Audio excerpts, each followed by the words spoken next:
So welcome back to the podcast. My name is Joseph Clough, and this is episode 576. Now, in this episode,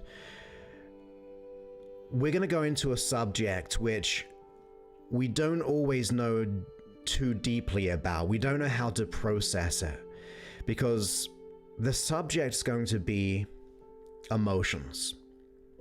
You see, a lot of the time we try to bury the emotions. We try to get rid of them. We try to run away from them. We try to repress them. And if we think of what an emotion is, oh, and by the way, we can see why would we repress emotions? Why would we try to run away from them? Because most of the time, those emotions we're running away are going to be negative. Now, the main emotions that the body feels, and yes, there's going to be variants of it, but it's usually going to be anger, sadness, fear, guilt, hurt, and shame. Now, other emotions are usually, not all the time, but usually made up of those predominant emotions. Now, if we think about what an emotion is, the emotion is telling us something. Is trying to communicate something, is trying to get us to pay attention. And if we keep on repressing emotions, and I'm going to show you, or at least tell you how you can, so you can process them in a healthy way.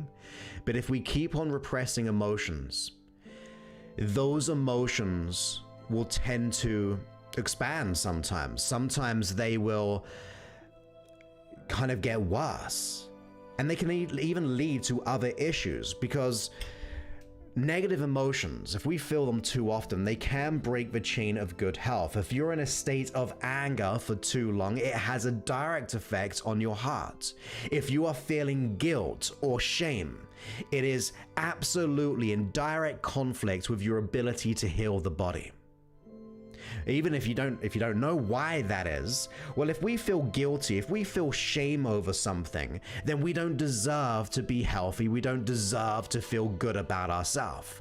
So that does actually lower the healing aspect of our neurology, our unconscious mind. So, who runs the emotions? Now, of course, we have the good ones, which we want to keep, but we also have those emotions which we try to run away from. Well, it's your unconscious mind. You see, you rarely choose how you feel. You rarely consider, like, oh, I'm going to feel happy or I'm going to feel sad. Now, of course, it can happen at a conscious level, but they're being held beneath the surface.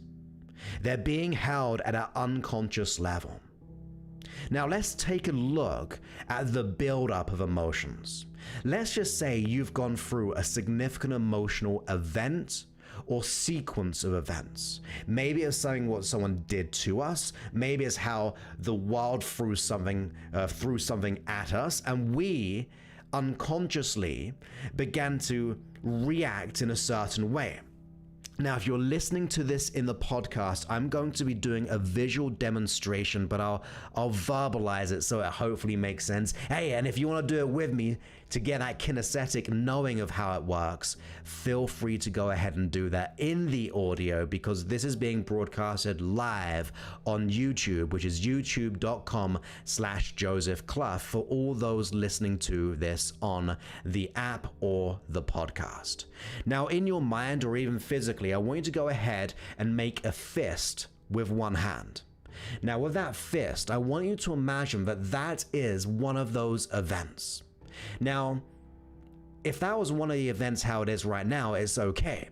But after a while, if we have gone through a significant emotional event, put your hand over that fist. That hand is going to be an emotion. And you may have lots of emotions on that one singular event, or if you have many events. So that event is going to be energetically charged with an emotion. And it could be the anger, it could be the sadness, it could be the fear, guilt, hurt, shame, and everything in between. It could be all of them for some people. But that event has a negative, energetically charged emotion attached to it. So as we go off in life, sometimes we can be pulling in our past into our present situation. And I'm sure you've noticed that before. Maybe you've been in a relationship which was very toxic, hurtful, and sometimes you will begin to bring in the same beliefs and the same conditioned emotions into the new relationship, almost as if you're projecting it onto that person. And it can be the exact same thing with your career. Maybe we got laid off, maybe went for that interview, it didn't work out. We can be neurologically conditioned to feel and have associations to things based on our past situation. So in any moment, we can be bringing in our past. So we're not seeing the world how it is. We are feeling these emotions. And like I said, we can try to run away from them. We can try to bury them. But no matter how far we run away, no matter how much we try to bury them, they're still there. Just looking in the different opposite direction doesn't mean that everything's going to be good and great. Now, on the same notion, and this is very, very important, it is also probably not a good, healthy thing to just feel that emotion and look at it as if you're looking into the mirror and try to feel those emotions. Because those emotions can cause us to feel worse, because now we're bringing those emotions into this present event, this present moment. So we have to acknowledge a couple of things of how can we process negative emotions. Now, I actually get hired to go to different countries to teach a process of releasing negative emotions. And when I teach therapists this on how to let go of emotions, we have to understand this as a basic way of being, that our past, of how we see the world or how we see our past, those events are going to have a negative charge and emotion. But more importantly, going back to the original point, holding on to them, burying them is not going to be good for us. Looking at them and feeling them is not going to be good for us. But we have to understand why our unconscious mind does this. Well, it's going to give you that emotion until we pay attention to it. You see, sometimes it's good to be angry. And you might be going, no, it's not. Well, let's just say if I'm being attacked by someone, maybe that fight and flight response, that anger, shows that I'm needing to do something. Sometimes I could feel angry if my values have been violated, because it shows that I have a boundary. Now, it's not good to feel overwhelming anger, but it is a human emotion. We shouldn't just switch them off. Even sadness is something that there's always a positive intention to. It shows maybe we've been hurt and that we need to pay attention to that. And once again, maybe our values have been violated. Maybe that guilt, as I said, is there to ultimately make sure we don't do something bad again. Now, once again, it could be overwhelmingly inappropriate and unwarranted, but look at the intention. Look at the reason as to why our unconscious mind does this. It's the intention behind it. Same thing with shame when it comes to guilt. When it comes to fear, that's an easy one. That is protection. But it does it in an overwhelming and an inappropriate way. So it's trying to scream out at us that something is happening, that we need to process it. But if we are not processing it, it can get louder and it can actually be passed on to different situations. It can be projected into that new relationship. It can go into that new job. It can actually expand on the vertical into other areas of your life. So now you're thinking, well, Joseph, how do I do this? Well, if our unconscious mind is trying to tell us something, if it's trying to do something with a positive intention, this is my solution to releasing negative emotions within our system. And it's called simply learning. You see, once you get your unconscious mind to learn from the past in a comfortable way, where those learnings are positive, they're for the future, and they're for yourself. Because you can't have learnings for other people. You don't want necessarily learnings for the past, and you definitely don't want negative learnings. But when they're for yourself, when they are positive and for the future, guess what happens? Not only does that emotion have to disappear because we paid attention to it, because we've learned from it, but those learnings will be there for you in the future. The learnings will keep you safe, and therefore that inappropriate level of fear is no longer needed. Once you have the unconscious learnings about the sadness, then we can release the emotion because we've learned what we've needed to learn. Now, in my opinion, it always gets best to get an expert with this. So you're actually working with someone. Look for someone who can support you. Find a program, find a system who can assist you with that. I actually do have a negative emotion release hypnosis session on the app, which you can find at freehypnosis.app.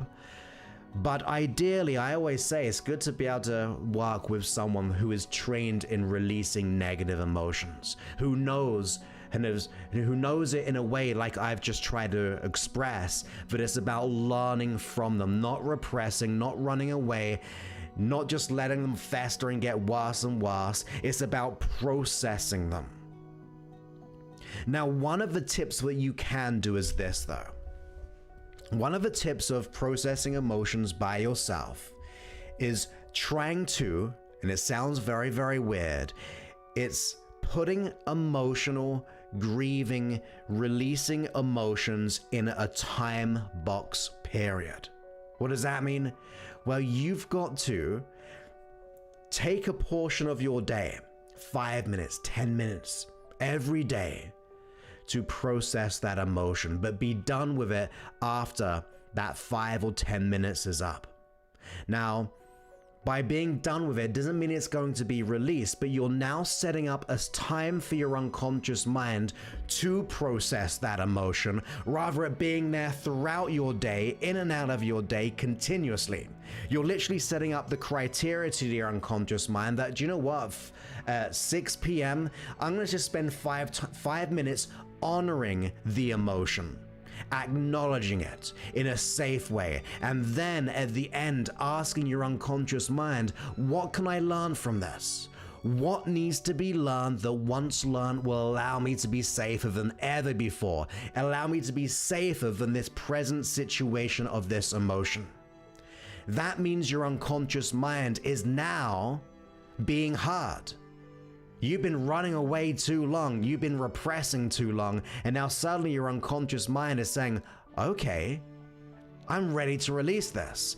I know at 6 p.m. to 6:10 p.m. we're going to work upon this. We're going to process it. From a distance, we're not going into events, but we're going to almost welcome it and go, do you know what? It's okay. I will be okay. Because I'm going to learn from this. I'm going to learn from the emotion. When you preserve the learnings, your unconscious mind has to absolutely let those emotions go.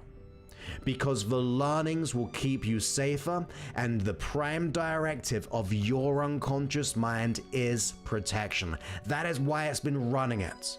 That's why it's been giving us those emotions. So you're actually connecting with your unconscious mind. You're saying it's okay. I'm ready to release it, and you're making sure you're doing it on your terms, not that it's bleeding out into this area of your day, that you're saying in this 10 minutes, I'm going to honor myself, I'm going to honor my unconscious mind, and I'm going to honor the emotion that I'm feeling.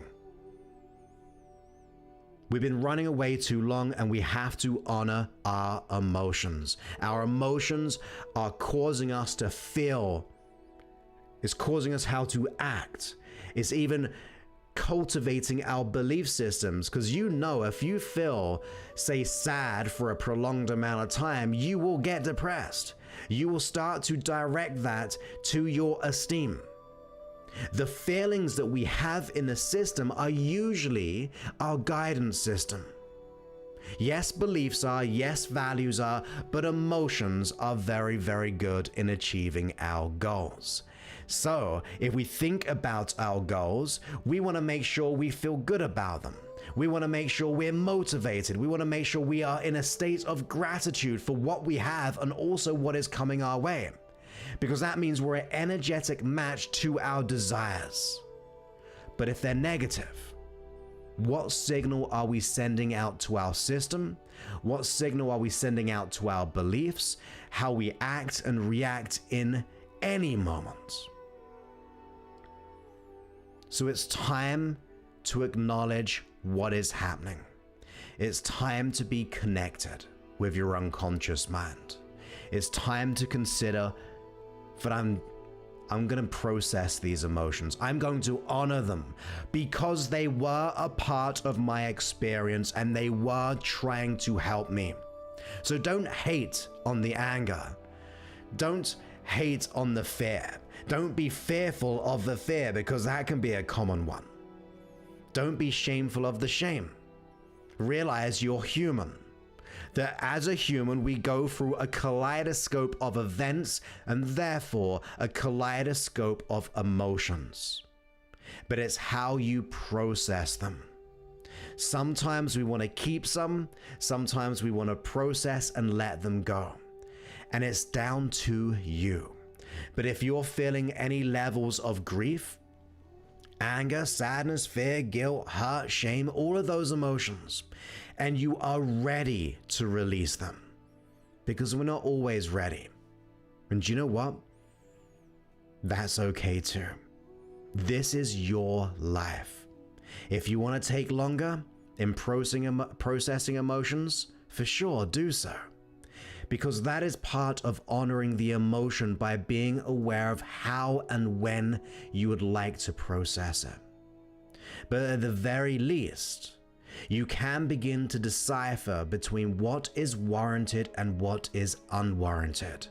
If you have an overwhelming fear, or therefore maybe a phobia, that is not keeping you safe.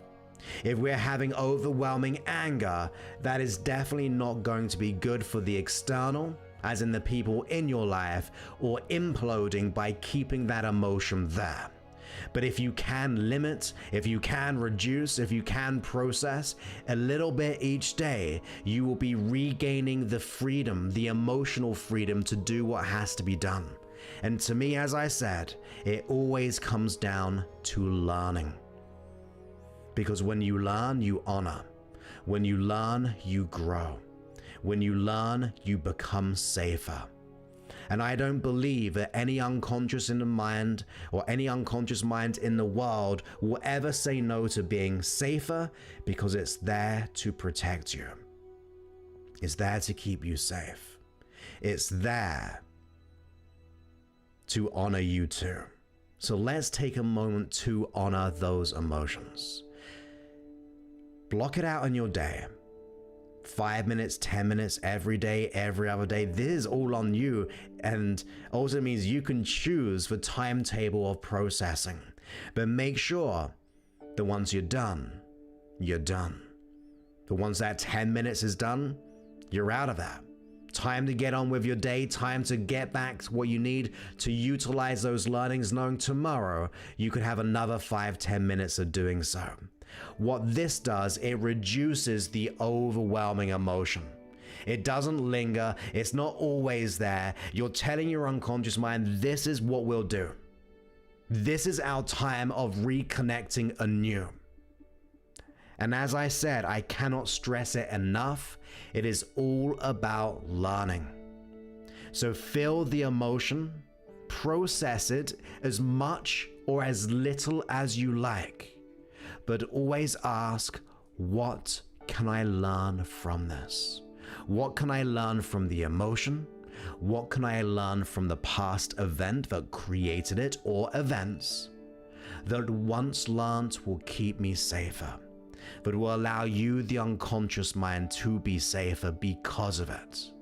And then your unconscious mind will do so. And what does it mean once you do? You can start to welcome in more emotions. You can start to feel the good, the better, the greater emotions that you truly want. And that could be emotional freedom, or the feeling of freedom. It could be more confidence, more happiness, more excitement, more passion, more purpose, whatever it is for you. Because once you start to outlet some emotion, you can start to build in the emotions that you want. So another quick tip, what you could do, it just came to my mind, is once you're done with that 5-10 minute of processing, go ahead and start to feel something good. Play that music, watch that movie. Start to energize yourself. Oh, look, once I'm done, I'm ready to feel good, because we've got our cup, we've emptied it a little bit, and now we're going to replenish it with things which make us feel good. Now, for me, one of the favorite emotions that I go to, because it's the easiest, other than playing music and so on, is the feeling of gratitude. Because gratitude causes you to feel obviously thankful. And that being thankful gives you a level of security. It gives you a level of comfort. And there are many things for you and I to be really, really grateful for. It could be if you have a roof, if you have food to eat, if you have clean water. Not everyone does. Maybe you have a community that can support you and you can support too. Maybe you have that friend, that pet, that job, whatever it is. There's always something to be grateful for. And if you want to go on a little bit advanced, I always add another level, which is I wonder what else I can be grateful for that is coming my way. Because when you're grateful for what is coming your way, once again, that emotion is going to be directing you to new possibilities and new opportunities that can and will support you.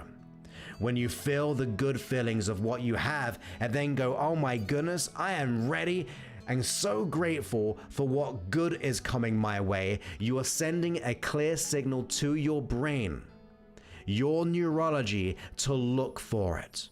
Do you remember what I said? When you are feeling negative emotions, like say sadness, it's going to have an effect on your physiology. It's going to have an effect on your esteem. Once you've got to get your mind into grateful for what I have, grateful for what is coming my way, your brain is wired up, and it's hard in the beginning, but it's going to be looking for other things to be grateful for. And that multiplies. Gratefulness adds to esteem. Gratefulness gives you more hope. Now, we're not talking about wishful thinking here either. This is the biology of the mind, the neurology, the chemicals, our happiness chemicals, all of those things. So let's break it down as a recap. Number one, we want to make sure we can prioritize our time in processing emotions and be done with that processing after a set time, knowing you can do the same tomorrow. Then that means you are honoring your mind. You're no longer running, you're no longer repressing, and therefore you're honoring not only the emotion, but you're also honoring your unconscious mind, which means you're getting back on track with your integrity within yourself, the mind and body connection. And as I said, once we're done, the next step is change your state. You did it. You spend the 5-10 minutes, and now it's time to feel good. Oh, backstep very quickly. When you're doing the process emotions, ask yourself, what can I learn from this which will allow me to be safer? And make sure that is for yourself, for the future, and that what is positive. Having done that, now it's time to feel good. Easy go-to ones is the gratitude, but anything which makes you sing. Songs which get you going. Connecting with people which make you happy. Any and all of those things. And as I said, I like gratitude because it makes you feel better almost immediately, because there's always something to feel gratitude for. And on top of that, the next step, I wonder what else I can be grateful for that is coming my way. And as always, as I said, make sure that you find someone who can assist you with this, or at least allow you to explore and express those emotions in a way that makes you feel good, because it can be hard doing it yourself. Now, of course, as I said, we do actually have the Hypnosis app, and you can find that at freehypnosis.app. And on that app, you'll be able to find all these free episodes in there, over 100 free hypnosis sessions. You can also purchase the whole app and unlock everything from the custom to the general, and they all come in day and night version. So that's freehypnosis.app. And then on top of that, if you want to go ahead and potentially work with us to let go of specifically the inner critic, the imposter syndrome, if you have any doubts about your ability and who you are, you might be going into your job, and especially here right now, when things are opening up, you might be thinking, am I going to be found out? I know with some of my clients I'm working with, there are organizational changes in a business because of the year that we've had, and that can give us doubt in our own ability. So go ahead to josephclough.info/power to watch our masterclass. It's only like 35-40 minutes or so, and it'll give you a good idea. There's nothing to buy. I don't want you to buy anything on that video. I want you to see if you connect with it. If you do connect with it and you go, oh my goodness, this feels like me, this feels like who I am, and I want to overcome that, then you may have an opportunity to book a call with us, fill out an application, and then if we're a good fit, we'll see if we can get you on our fully custom-made, tailored 8-week system to let it all go with, yes, of course, within those 8 weeks. So that's josephclough.info/power. So I hope you enjoyed this episode, and I cannot wait to speak to you on a future one. So I'm going to wish you a wonderful rest of the day. So many thanks, and goodbye.